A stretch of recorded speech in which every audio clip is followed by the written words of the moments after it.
guys, Assalamualaikum warahmatullahi wabarakatuh. Selamat datang di video terbaru aku. Perkenalkan, nama aku Wahyu Novitasari, jurusan S1 Manajemen, Fakultas Ekonomi dan Bisnis, Universitas Mercu Buana, Jakarta. Di sini saya akan memenuhi tugas dari dosen saya, Bapak Julius Nursyamsi, mata kuliah Etik UMB. Beliau meminta saya untuk memaparkan mengenai 3 materi. Yang pertama yaitu mengenai konsep manusia profesional, yang kedua mengenai kearifan lokal, dan yang ketiga mengenai korupsi. Mari disimak.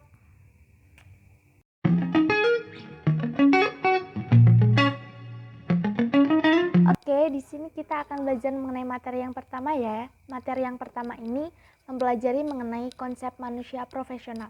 Sebenarnya kata profesional itu nggak asing ya di telinga kita. Lantas manusia profesional itu apa? Manusia profesional adalah manusia yang memiliki keahlian tingkat tinggi di bidangnya tertentu dan memiliki tolak ukur, yaitu memiliki keahlian tingkat tinggi di atas manusia pada umumnya. Profesionalisme menurut para ahli. Yang pertama, menurut Addis Hareva 2004-137, bahwa profesionalisme pertama-tama adalah soal sikap. Lalu dia mengatakan ada beberapa hal yang dapat dianggap mewakili sikap profesionalisme, yaitu keterampilan tinggi, pemberian jasa yang berorientasi kepada kepentingan umum, pengawasan yang ketat atas perilaku kerja, dan suatu sistem balas jasa yang merupakan lambang prestasi kerja.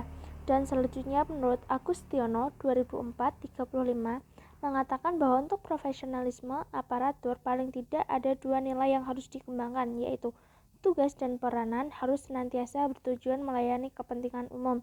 Yang kedua, profesionalisme aparatur harus didasarkan pada pendidikan dan spesialisasi rasional. Menurut Imawan 1997-77, profesionalisme menunjukkan hasil kerja yang sesuai dengan standar teknis atau etika sebuah profesi. Aktivitas kerja itu lazim berhubungan dengan penghasilan dalam bentuk uang. Untuk menciptakan kadar profesionalisme dalam melaksanakan misi institusi, persyaratan dasarnya adalah tersedianya sumber daya alam yang andal, pekerjaan yang terprogram dengan baik, dan waktu yang tersedia untuk melaksanakan program tersebut, serta adanya dukungan dana yang memadai dan fasilitas yang mendukung. Profesionalisme menurut Seda Marianti 2010-96 adalah pilar yang akan menempatkan birokrasi sebagai mesin efektif bagi pemerintah dan sebagai parameter kecakapan aparatur dalam bekerja secara baik.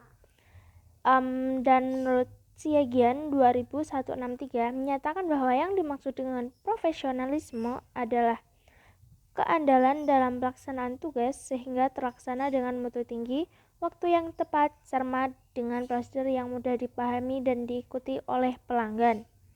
Menurut David H. Meister mengatakan bahwa orang-orang profesional adalah orang-orang yang diandalkan dan dipercaya karena mereka ahli, terampil, punya ilmu, dan memiliki pengetahuan, bertanggung jawab, tekun, penuh disiplin, dan serius dalam menjalankan tugas pekerjaannya. Semua itu membuat istilah profesionalisme identik dengan kemampuan, ilmu, atau pendidikan, serta kemandirian.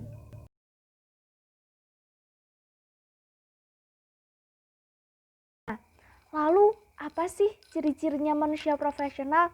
Oke, yang pertama, manusia profesional pasti mempunyai keterampilan. Jelas tentu, manusia profesional harus mempunyai keterampilan. Bagaimana bisa dikatakan sebagai manusia profesional jika dia tidak memiliki keterampilan di bidang tertentu? Yang kedua, yaitu mempunyai ilmu serta pengalaman yang luas. Manusia profesional tentu memiliki ilmu dan pengalaman yang luas karena dia tidak akan merasa puas dengan ilmu, dengan pengetahuan yang dimilikinya. Dia akan berusaha untuk mencari, dia akan berusaha untuk menggali, dia akan berusaha untuk mempelajari materi-materi baru yang belum dia dimengerti. Dan yang ketiga, manusia profesional akan berorientasi pada masa depan. Manusia profesional tentu akan memikirkan masa depannya, memikirkan tujuannya, memikirkan bagaimana caranya untuk mencapai tujuannya, strateginya bagaimana, dan gimana dia bisa mencapai tujuannya tersebut. Ciri-ciri yang keempat adalah sikap mandiri. Manusia profesional tentu memiliki sikap mandiri. Dia akan berusaha untuk mewujudkan tujuannya, dia akan berusaha untuk menggapai mimpinya, bagaimanapun caranya. Dia akan berusaha untuk memikirkan cara apa yang harus dia lakukan, strateginya bagaimana, dan yang lainnya. Yang kelima adalah pemikiran yang terbuka. Manusia profesional tentu memiliki pemikiran yang terbuka.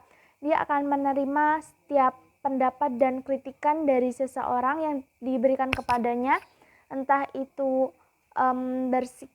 bersifat positif maupun negatif. Jika argumen tersebut bersifat positif, dia akan menjadi pemicu semangatnya, mood boosternya ya. Dan jika dia argumennya bersifat negatif, dia akan menjadikan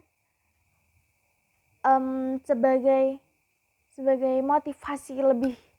Kalau dia bisa, dia pasti bisa, dia akan membuktikan kepada mereka yang telah berpendapat negatif terhadap dirinya kalau dia itu bisa, dia itu mampu. Ciri-ciri yang selanjutnya adalah mampu memotivasi. Seseorang manusia profesional, dia mampu memotivasi dirinya sendiri serta mampu memotivasi orang lain untuk bersama-sama mencapai tujuannya masing-masing.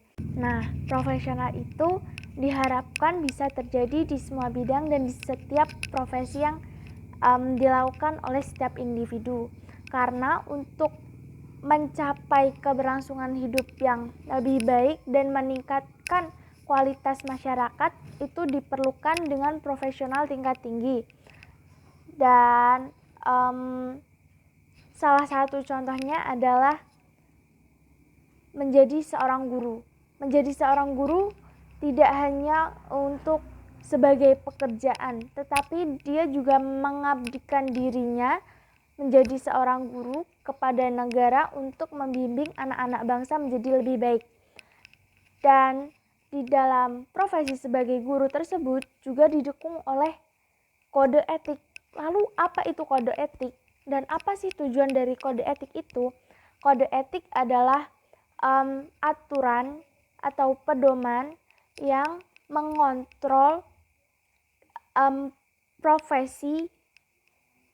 mengontrol sebuah atau suatu profesi yang dijalani seseorang agar tetap sesuai dengan aturannya. Tujuannya adanya kode etik adalah untuk mengontrol agar tidak adanya penyalahgunaan dalam keahlian di bidang tertentu. Lalu syarat untuk menjadi manusia profesional itu apa? Syarat untuk menjadi manusia profesional yang pertama adalah skill atau keahlian. Untuk menjadi manusia yang profesional kita harus mempunyai keahlian. Keahlian itu misalkan kita memiliki keahlian dalam bidang seni, dalam bidang pendidikan, dalam bidang akademik, non-akademik, seperti itu. Kita mempunyai skill. Terus yang kedua adalah kita mempunyai pengetahuan. Kita dikatakan menjadi manusia yang profesional adalah ketika kita memiliki pengetahuan lebih detail, lebih intens mengenai suatu bidang atau suatu ilmu, seperti itu. Dan yang ketiga adalah attitude. Untuk menjadi manusia profesional kita tidak hanya mengacu pada keterampilan, pada pengetahuan, tetapi juga dengan attitude atau perilaku yang kita tunjukkan. Perilaku yang kita tunjukkan sebagai manusia profesional, kita harus bersikap baik atau menjadi seseorang yang bisa dijadikan sebagai panutan untuk orang lain. Tapi di sini tidak mencodong kalau kita itu harus menjadi yang terbaik. Tapi kita harus berusaha menjadi lebih baik dari hari sebelumnya dan kita bisa menjadi panutan untuk orang lain. Di sini kesimpulan yang dapat saya simpulkan dari materi ini adalah setiap orang mempunyai keahlian profesionalnya masing-masing di setiap bidangnya. Lalu profesional itu sendiri tidak mudah untuk diterapkan, namun tidak salahnya jika kita bisa menerapkan dari diri kita sendiri, mulai dari hal yang kecil untuk bisa bergerak menjadi lebih baik lagi. Nanti kita akan sambung ke materi yang selanjutnya. Dadah!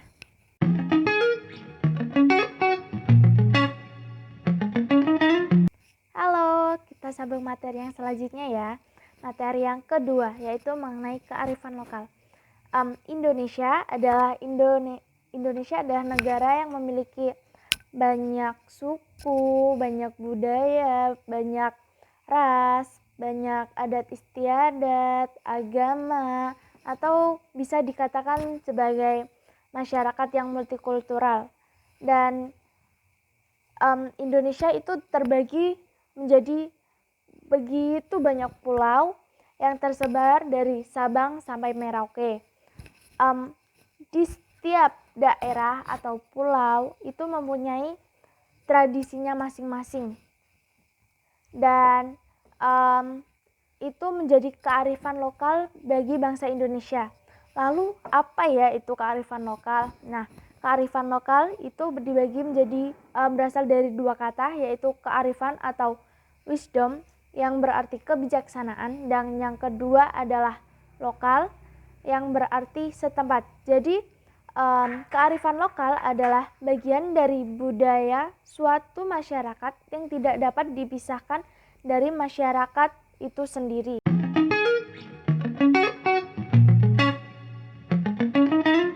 Kearifan lokal menurut para ahli, yang pertama, menurut Sibarani, adalah suatu bentuk pengetahuan asli dalam masyarakat yang berasal dari nilai luhur budaya masyarakat setempat untuk mengatur tatanan kehidupan masyarakat atau dikatakan bahwa kearifan lokal. Yang kedua, menurut Warigan 2011, kearifan lokal adalah nilai-nilai yang ada. Kearifan lokal di Indonesia sudah terbukti turut menentukan kemajuan masyarakat. Kemudian menurut Aprianto 2008, kearifan lokal adalah berbagai nilai yang diciptakan, dikembangkan, dan dipertahankan oleh masyarakat yang menjadi pedoman hidup mereka. Yang selanjutnya menurut Rahyono, kearifan lokal adalah kecerdasan manusia yang dimiliki oleh kelompok etnis tertentu yang diperbolehkan melalui pengalaman masyarakat. Artinya, kearifan lokal di sini yaitu hasil dari masyarakat tertentu melalui pengalaman mereka dan belum tentu dialami oleh masyarakat lain. Selanjutnya menurut Haryanti Swebadio, kearifan lokal menurut Haryanti Swebadio adalah suatu identitas atau kepribadian budaya bangsa yang menyebabkan bangsa tersebut mampu untuk menyaring dan memiliki akan budaya yang masuk ke dalam diri dan watak dirinya. Selanjutnya menurut Sartini 2004, kearifan lokal adalah dapat dipahami sebagai gagasan-gagasan setempat yang bersifat bijaksana, penuh kearifan, bernilai baik, yang tertanam dan diikuti oleh anggota masyarakatnya.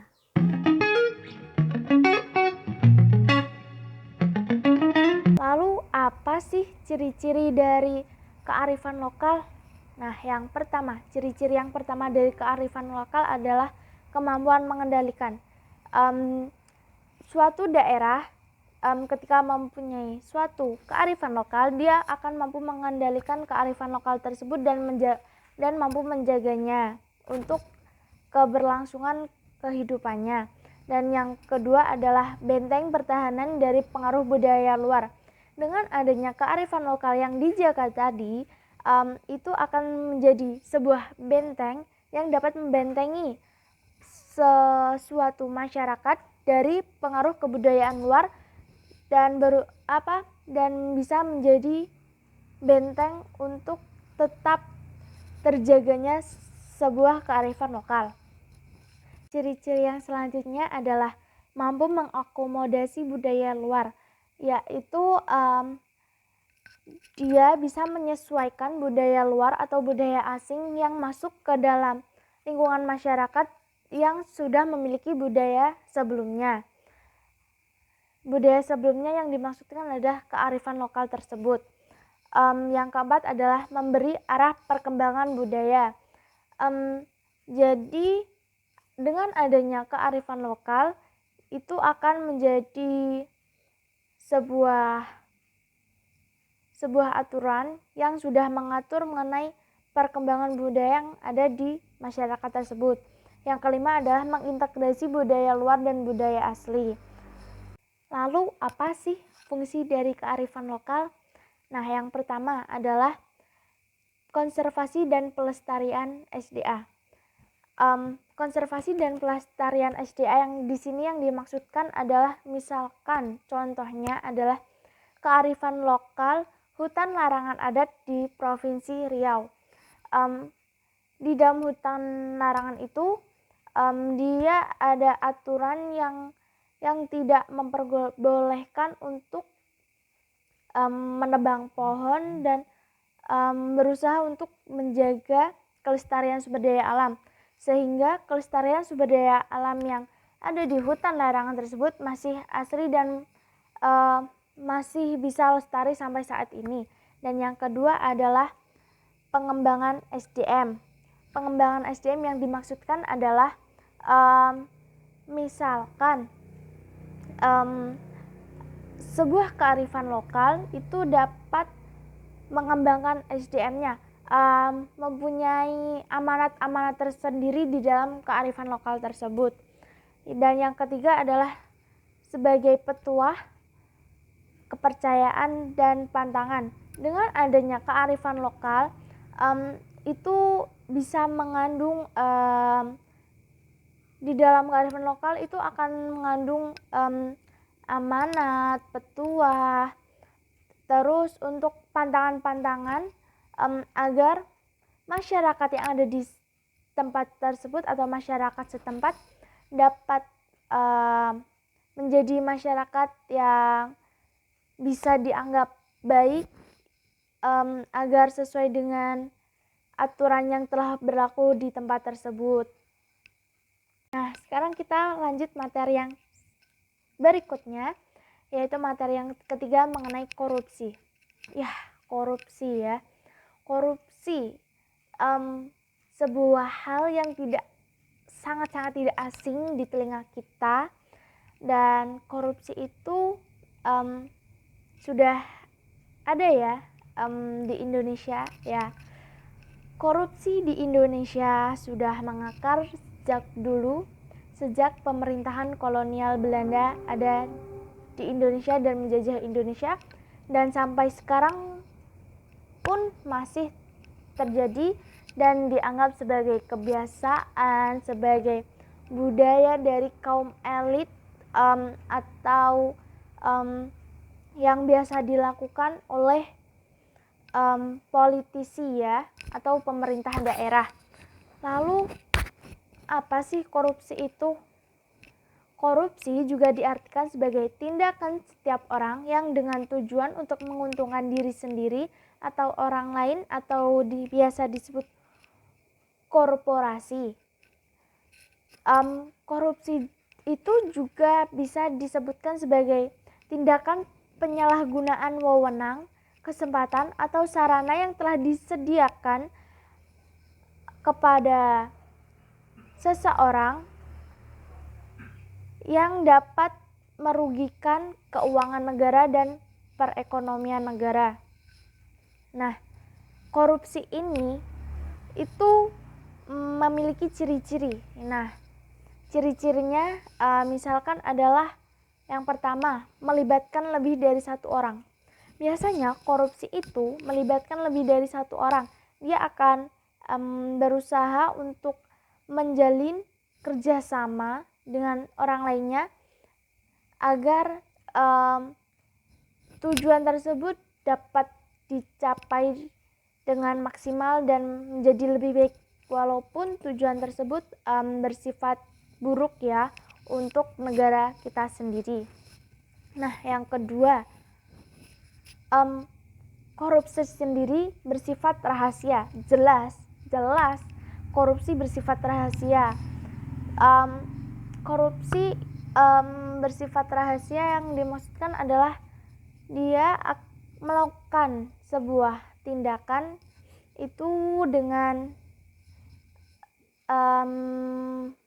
tertutup. Nah, dia itu seperti bergerak di bawah bayangan. Dia seolah-olah menjadi seseorang yang baik dan terlihat baik di mata seseorang, padahal di balik kebaikannya tersebut ada sebuah tindakan yang dapat merugikan semua orang. Dan yang ketiga adalah adanya hubungan timbal balik. Korupsi tentu memiliki hubungan timbal balik antara satu individu dengan individu lain atau satu individu mengenai dengan kelompok lain atau kelompok dengan kelompok. Pasti korupsi memiliki hubungan timbal balik. Untuk apa korupsi jika kita tidak diuntungkan? Logikanya seperti itu.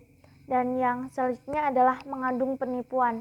Korupsi itu mengandung penipuan, ya, karena dia menipu masyarakat, menipu banyak individu, banyak kelompok, banyak orang yang dirugikan, dan itu sangat menyengsarakan masyarakat karena sesuatu yang seharusnya bisa didapatkan semaksimal mungkin untuk masyarakat itu hanya dapat setengahnya saja, salah sasaran dan sebagainya. Ciri-ciri yang selanjutnya adalah adanya kesengajaan untuk menetapkan kepentingan pribadi di atas kepentingan umum. Ya, untuk para koruptor tentu mementingkan kepentingan pribadinya ya, karena dia ingin menjadi kaya, karena dia tergiur dengan suap-suap, karena dia tergiur dengan uang-uang yang dijanjikannya, sehingga dia sengaja untuk melakukannya, padahal dia sadar itu sangat berdampak buruk terhadap banyak orang dan sangat merugikan negara. Yang selanjutnya adalah bentuk korupsi. Nah, bentuk-bentuk korupsi itu ada yang pasti kerugian uang negara, karena korupsi biasanya dilakukan oleh kaum elit yang berada di kursi penjabat lah, istilahnya seperti itu. Dan dia melakukan penyalahgunaan wewenangnya untuk tujuan yang dapat merugikan banyak orang dan merugikan keuangan negara. Yang selanjutnya adalah suap menyuap. Ketika korupsi itu terjadi, dia akan suap menyuap, yaitu dia akan memberikan sebuah atau sesuatu yang berharga yang dapat menutup mulut salah satu pihak atau pihak lainnya, antara pihak lah ya. Dan yang ketiga adalah penggelapan, yang keempat adalah pemerasan, dan yang kelima adalah perbuatan curang. Lalu apa sih faktor penyebab dari terjadinya korupsi itu? Yang pertama adalah lemahnya iman. Seseorang yang seseorang yang bisa korupsi, dia itu memiliki lemahnya iman. Ya, jelas dia mempunyai kelemahan iman yang dapat yang menjadikan dia itu terbawa hawa nafsu, dan dia melalaikan apa itu. Dan yang kedua adalah hukum yang kurang tegas. Nah, hukum yang kurang tegas ini juga menjadi faktor penyebab terjadinya korupsi, karena para koruptor menganggap enteng hukum yang ada di sebuah negara. Yang ketiga adalah kurangnya sosialisasi dan penyuluhan kepada masyarakat. Masyarakat tentu memiliki peranan penting untuk mencegah adanya korupsi, karena masyarakat perlu diedukasikan dengan penyuluhan-penyuluhan itu tentang apa itu korupsi, dampaknya, bentuknya seperti apa, ciri-cirinya bagaimana, dan yang sebagainya yang harus dilakukan oleh pemerintah. Yang selanjutnya adalah desakan kebutuhan ekonomi.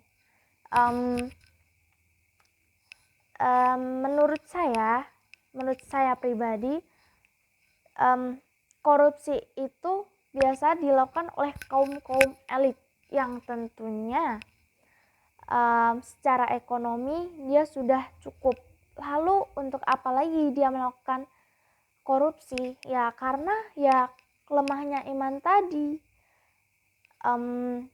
Sebaiknya untuk kita sebagai penerus bangsa dan untuk pemerintah itu bisa menguatkan imannya kembali, ikut berperang melawan korupsi yang ada di Indonesia, karena korupsi itu sangat menyengsarakan masyarakat. Kita sebagai masyarakat, sebagai pemerintah, sebagai warga negara Indonesia yang baik, kita harus saling bergandengan, saling berusaha untuk memberantas korupsi dengan saling bekerja sama. Faktor penyebab yang selanjutnya adalah pengaruh lingkungan.